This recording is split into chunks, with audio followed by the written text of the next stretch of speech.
తనకు రక్షణ కావాలంటూ వచ్చి చివరికి పోలీసుల మీద దాడి చేశాడు ఒక దుర్మార్గుడు.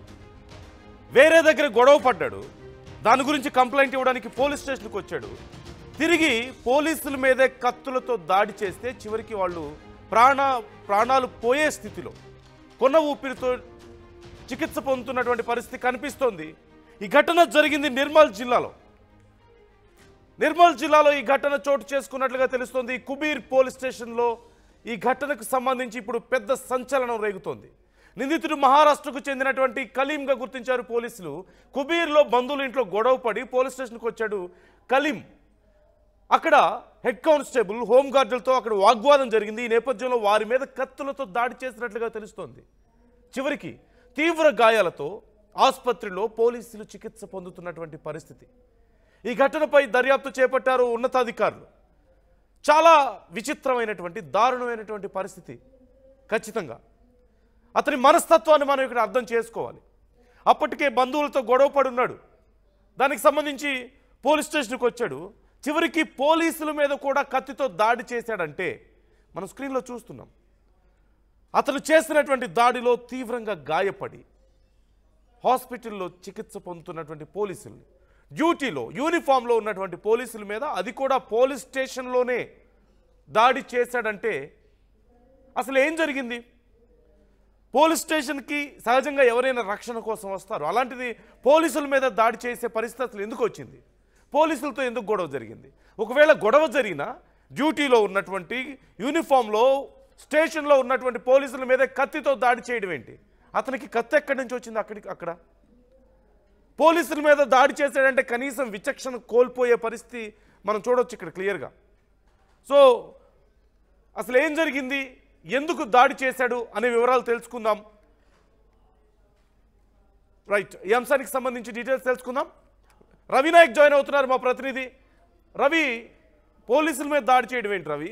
స్టేషన్కి రావడం, స్టేషన్లో డ్యూటీలో యూనిఫామ్లో ఉన్న పోలీసుల మీద దాడి చేయడం ఏంటి?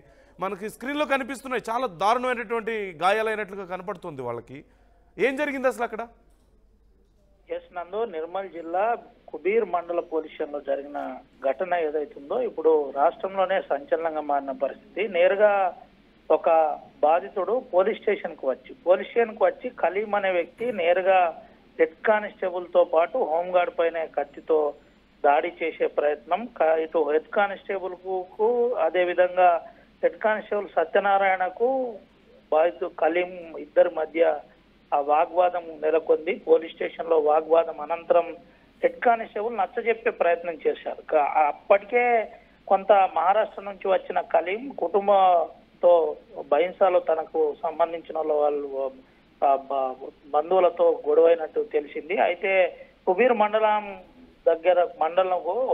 గ్రామంలో వాళ్ళ బంధువులు ఉంటారు. ఆ బంధువులకు సంబంధించిన అంశంలో గొడవ అయింది. గొడవ అక్కడి నుండే నేరుగా కత్తి క్యారీ చేసుకొని పోలీస్ స్టేషన్కి వచ్చిన పరిస్థితి. పోలీస్ స్టేషన్కు వచ్చిన అనంతరం నేరుగా పోలీస్ స్టేషన్ లోపలికి దూసుకు వెళ్లే ప్రయత్నం చేశాడు. అక్కడే ఉన్న హెడ్ కానిస్టేబుల్ హెడ్ కానిస్టేబుల్ ఉన్న నారాయణ కావచ్చు, నారాయణతో పాటు ఇటు హోంగార్డ్ కావచ్చు, ఇద్దరు కూడా అక్కడే ఉండే నువ్వు ఆ విషయం ఏందో నెమ్మదిగా చెప్పు అని చెప్పడంతో అప్పటికే తను తాగిన మైకంలో నిశాపానీయాలు సేవించున్నట్టు కొంత ప్రాథమికంగా అంచనా అయితే చెబుతున్న పరిస్థితి. వెంటనే అక్కడ ఉన్న హెడ్ కానిస్టేబుల్ నారాయణపై ఆ కత్తితో దాడి చేశాడు.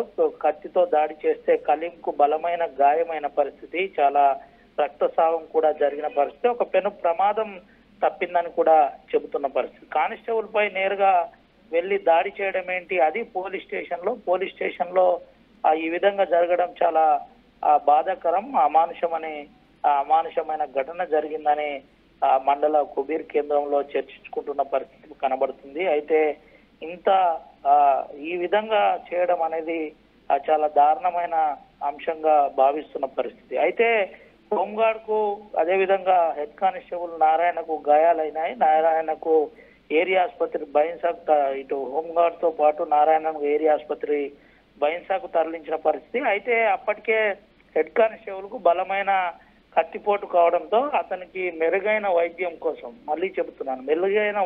కోసం తనను నిజామాబాద్ తరలించినట్టుగా మనకు తెలిసింది. నిజామాబాద్లో ప్రస్తుతానికి హెడ్ కానిస్టేబుల్ నారాయణకు ట్రీట్మెంట్ కొనసాగుతుంది. ఎటువంటి ప్రాణాపాయ స్థితి లేదని డాక్టర్లు చెప్పినప్పటికీ ఎప్పుడైతే పోలీస్ స్టేషన్ లో జరిగిన ఏదైతే గొడవ ఉందో ఆ గొడవలో హెడ్ కానిస్టేబుల్ నారాయణకు తీవ్రమైన గాయమైంది. గాయం ద్వారా రక్తస్రావం కూడా అధికంగా జరిగినట్టు చెబుతున్న పరిస్థితి కనబడుతుంది.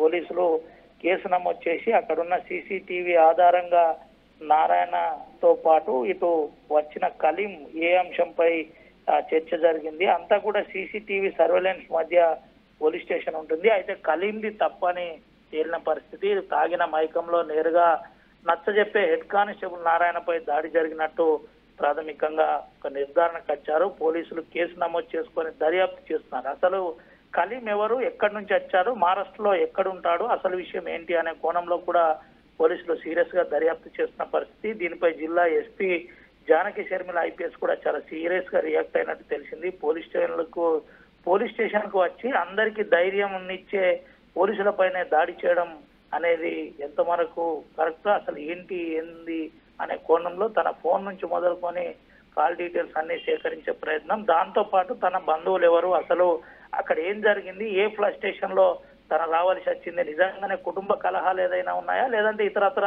కారణాలు ఏదైనా ఉన్నాయా, లేదంటే ఎవరైతే కలీంతో పాటు ఇంకెవరైనా ఈ విధమైన యథార్థానికి ఒడిగట్టారా అనే కోణంలో పోలీసులు సీరియస్ గా దర్యాప్తు చేస్తున్న పరిస్థితి. అసలు కలీంతో ఎవరెవరికి సంబంధాలు ఉన్నాయి, ఎక్కడి నుండి వచ్చింది కలీం అసలు నిజంగానే ఇదంతా ఏం జరిగిందనే కోణంలో పోలీసులు సీరియస్ తీసుకున్న పరిస్థితి కనబడుతుంది. ఓవరాల్ గా జిల్లాలో హెడ్ కానిస్టేబుల్ పై జరిగిన దాడి ఘటన ఏదైతే ఉన్నదో చాలా సంచలనంగా మారిన పరిస్థితి, చర్చనీయాంశంగా మారిన పరిస్థితి. పోలీసులు దీనికి సీరియస్ గా తీసుకొని ఇప్పటికే ఆ కలీంను అదుపులో తీసుకొని విచారిస్తున్నట్టయితే మనకు తెలిసింది. నందు right thank you Ravi, thanks for the details. సింపుల్గా చెప్పాలంటే జరిగిన ఘటన నిర్మల్ జిల్లా కుబీర్ అనేటువంటి ప్రాంతంలో మహారాష్ట్ర నుంచి వచ్చినటువంటి ఒక వ్యక్తి అక్కడ నివాసం ఉంటున్నాడు. అక్కడ వాళ్ళ బంధువులతో ఎవరితోనో గొడవ అయింది. అప్పటికే చాలా పెద్ద గొడవే జరిగింది. ఆ సమయంలో దాని గురించి మాట్లాడడం కోసమని పోలీస్ స్టేషన్కి వచ్చాడు. ఆ గొడవ జరిగినప్పుడు అతని దగ్గర ఒక కత్తి ఉంది. అలాగే కత్తి తీసుకొని పోలీస్ స్టేషన్కి వచ్చాడు. వాళ్ళ మీద కంప్లైంట్ చేస్తున్నాడు. అక్కడ ఉన్నటువంటి పోలీసులు మాట్లాడుతున్నారు అతనితో. ఆ సందర్భంలో అతను మద్యం తాగి ఉన్నట్టుగా గుర్తించారు. మత్తులో ఉన్నాడు. నువ్వు మత్తులో ఉన్నావు, కత్తి ఎట్లా తీసుకొచ్చావు ఏంటి అని చెప్పేసి అడుగుతుంటే అతనికి కోపం వచ్చింది. నేను కంప్లైంట్ ఇవ్వడానికి వస్తే మీరు నన్ను క్వశ్చన్స్ అడుగుతారా, నేను కంప్లైంట్ ఇస్తే తీసుకోరా అని చెప్పి చాలా దురుసుగా మాట్లాడాడు. ఆ టైంలో నువ్వు కొంచెం జాగ్రత్తగా మాట్లాడు, అలా మాట్లాడకూడదు, అసలు ఇలా రాకూడదు పోలీస్ స్టేషన్కి అని చెప్పేసి అతనికి కన్విన్స్ చేసే ప్రయత్నం చేశారు. అదంతా కూడా సీసీ కెమెరా ఫోటేజ్లో రికార్డ్ అయింది, మనకు క్లియర్గా కనిపిస్తోంది. కన్విన్స్ చేస్తుంటే అతనికి కోపం వచ్చేసి ఒక్కసారిగా తాగి ఉన్నట్లుగా తెలుస్తోంది. ఒక్కసారిగా ఆ పోలీసుల మీద కత్తితో దాడి చేశాడు. మనం రైట్ సైడ్ చూడొచ్చు. కత్తితో దాడి చేస్తే చివరికి తీవ్రమైనటువంటి రక్తస్రావం అయ్యి పోలీసులు చికిత్స పొందుతున్నటువంటి పరిస్థితి అక్కడ మనం చూడొచ్చు. మరోవైపు ఆ వ్యక్తిని మనం చూస్తున్నాం. ఇదిగో మనకి స్క్రీన్లో లెఫ్ట్ సైడ్ ఆ సర్కిల్లో కనిపిస్తున్నటువంటి వ్యక్తే. ఇతనే అప్పటికే గొడవ పడి కత్తి తీసుకొని పోలీస్ స్టేషన్కి వచ్చి, అందులోనూ మద్యం మత్తులో వచ్చి పోలీసుల మీదే దాడి చేసి చివరికి పోలీసులు ప్రాణాలు తీయబోయినటువంటి వ్యక్తి అతనే. ఎలా చూడాలి ఈ అంశాన్ని మనం? అంటే మద్యం మత్తులో చేశాడని మనం అనుకోవాలా? తప్పు కాదా? మద్యం తాగడం, కత్తి క్యారీ చేయడం, అప్పటికే గొడవ పడి పోలీస్ స్టేషన్కి వచ్చి పోలీసుల మీద దాడి చేసి, యూనిఫామ్లో ఉన్నారు, స్టేషన్లో ఉన్నారు, పోలీస్ స్టేషన్లోనే దాడి చేశారు.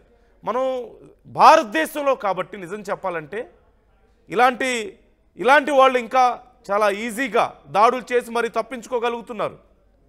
కొన్ని దేశాల్లో, మనకు అమెరికా లాంటి దేశాల్లో మనం చూస్తున్నాం, వెపన్ క్యారీ చేస్తున్నటువంటి వ్యక్తి డేంజర్ అని కనుక భావిస్తే అతని మీద షూట్ చేసేటువంటి రైట్స్ పోలీసులకు ఉంటాయి. అక్కడ షూట్ చేసే రైట్స్ పోలీసులకు ఉంటాయి. అక్కడ చాలామందిని అలా షూట్ చేసినటువంటి ఘటనలు మనం చూసాం. మొన్న మధ్యనే చూసాం. ఒక వ్యక్తి భారతీయుడే కత్తి తీసుకొని నడి రోడ్లో ఉన్నాడు. అతనికి కొన్నిసార్లు వార్నింగ్స్ ఇచ్చారు కత్తి వదిలేయమని చెప్పేసి. అతను వదిలేకపోవడంతో అతను అక్కడికక్కడ షూట్ చేశారు. ఇక వాళ్ళ మీద దాడి చేస్తారని భావిస్తేనే షూట్ చేసే హక్కులు ఉంటాయి అక్కడ. కానీ ఇక్కడ మన భారతదేశంలో ఖచ్చితంగా అంటే న్యాయం ఎంత బాగా ఉంది, క్రిమినల్స్కి కూడా చివరికి రాచమర్యాదలు. అతను పోలీసుల మీద దాడి చేస్తే తిరిగి అతనికి మరి తప్పనిసరి పరిస్థితుల్లో పోలీసులు అతను జాగ్రత్తగా చూసుకోవాలి. అతను కొట్టడానికి అవకాశం లేదు ఇప్పుడు. సో అంటే డిఫరెన్స్ మనం ఒకసారి గమనించవచ్చు. భారతదేశంలో మన పోలీసులకు ఉన్నటువంటి, మనల్ని రక్షిస్తున్నటువంటి అధికారులకు వాళ్ళకు ప్రమాదం జరిగినా సరే వాళ్ళు తిరిగి అటాక్ చేయకుండా అతను అంత జాగ్రత్తగా చూసుకుంటున్నటువంటి పరిస్థితి మనకు కనిపిస్తుంది. అంటే మన వ్యవస్థలు ఎంత సమర్థవంతంగా పనిచేస్తున్నాయి, ఎంత బ్యాలెన్స్డ్గా పనిచేస్తున్నాయి అనే దానికి ఒక నిదర్శనం ఇది. అతని మీద కఠిన చర్యలు అయితే ఖచ్చితంగా తీసుకుంటామంటూ ఉన్నతాధికారులు చెప్పినట్లుగా తెలుస్తోంది. సీసీటీవీ ఫోటేజ్ ఆధారంగా దర్యాప్తు చేస్తున్నారు. కాకపోతే వచ్చేటప్పుడు కత్తి క్యారీ చేశారంటే అసలు అక్కడ బంధువులతో జరిగినటువంటి గొడవ ఏం జరిగింది, అక్కడ కూడా ఎవరి మీదైనా దాడి చేశాడా, గతంలో ఇలాంటి ఏమైనా కేసులు ఉన్నాయనే దానికి సంబంధించి కూడా విచారణ చేస్తున్నట్లుగా తెలుస్తుంది. మీరు ఎలా చూస్తున్నారు? పోలీస్ స్టేషన్కి వచ్చి పోలీసుల మీదే దాడి చేసి వాళ్ళ ప్రాణాలు తీయబోయినటువంటి వ్యక్తికి ఎలాంటి శిక్షలు పడాల్సిన అవసరం ఉంది? కామెంట్ చేయండి.